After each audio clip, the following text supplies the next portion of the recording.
2,000 years later. Hello mga idol, welcome back to my channel, at kung bago ka pa lang dito ikaw ay aking inaanyayahan na mag-subscribe at pakiclick mo na rin ang bell icon para lagi kang updated at nauuna sa mga videong ina-upload ko. Balikan naman natin ang mga bagong update sa number 1 na teleserye ang FPJ Batang Quiapo. Kinausap ni Mondo si Rigor at sinabi ikaw ang nanloloko kay Tess.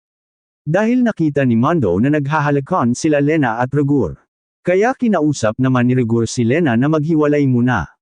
Dahil baka malaman ng presinto na may relasyon sila. Tiyak na matatanggal sila sa trabaho, dahil alam na ni Chip Espinas ang planong pagtakas nila Tanggol. Kaya gumawa ng paraan sila Chip Espinas na sundin nila Tanggol ang utos ni Chip Espinas. Kaya laking gulat nila Tanggol nang makita nila si Owen at Ben na hawak ni Chip Espinas. Kaya walang nagawa sila Tanggol kundi ang sumunod kila Chip Espinas. Para hindi sila patayin at sila Ben at Owen, nakita naman ni Mac ang sila Tinding at kinausap niya ito para humingi ng tawad. Dahil sa nangyari kay Tanggol pero masama ang loob nito kay Mac ang dahil sa ginawa nitong pagpapakasal kay Ramon. Galit naman ang mga magulang ni Mac ang kila Tinding lalo na kay Tanggol. Samantalang dumating na ang malalaking drug lord na business partner nila Ramon.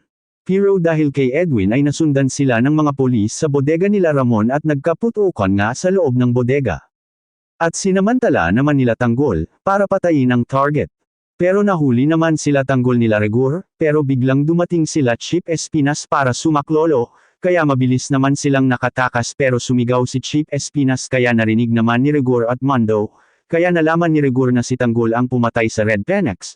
Tuluyan na kayang makatakas sila Tanggol at Bubbles. Ano kahahatungan ng pagkikita nila Rigor at Ramon, magkita na kaya ang mag-ama. Yan ang ating aabangan dito lang FPJ Batang Quiapo. Hanggang dito na lang, God bless you all.